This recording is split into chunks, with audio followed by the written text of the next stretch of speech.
45 வீதி பரந்தன் முல்லதி வீதியில் எங்களுடைய விஸ்வமடு மாணிக்க பிள்ளையார் கோயில் அருகாமையில் உள்ள வீதி.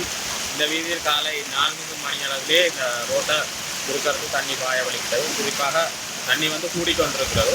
இப்போ தற்போது மோட்டர் பைக்கு ஆட்டோக்களையோ கொண்டு வரக்கூடிய மாதிரியில் அந்த ஏற்பாடுகளை விஸ்வமடு இளைஞர்களும் நாங்களும் இணைந்து தான் இந்த ஏற்பாடுகளை மேற்கொண்டு கொண்டிருக்கிறோம். குறிப்பாக தொடர்ச்சியாக விஸ்வமடு குளத்தில் தொடர்ச்சியாக மழை பெய்யுமாக இருந்தால் தண்ணி சூடும் இந்த பாதையான போக்குவரத்து செய்யறதுக்கு பெரிய சிரமங்கள் இருக்கின்றது. காலையில் கூட எங்களுடைய இராணுவத்தினரும் இந்த பணிகளை மீட்பு பணிகளில் எங்களோட இணைந்திருந்தார்கள். உண்மையில் இந்த இக்கட்டான இந்த அனர்த்த நேரங்களில் இவ்வாறான உதவிகளை புரிந்த இராணுவத்தினருக்கு நன்றி. அதே நேரம் எங்களுடைய விஸ்வமடு இளைஞர்களும் இந்த உன்னதமான பணிகளில் இணைந்து கொண்டிருக்கிறோம். அவர்களுக்கும் நன்றிகளை இந்த வேளையிலே நாங்கள் கூற வேண்டும். உண்மையில் இது ஒரு அனர்த்தம் ஏற்படுகின்ற போது எங்களுடைய இளைஞர்கள் தன்னிச்சையாகவே தாங்களாகவே முன்வந்து இந்த பணிகளில் ஈடுபட்டிருந்தனர். மகிழ்ச்சியாக இருக்கிறது.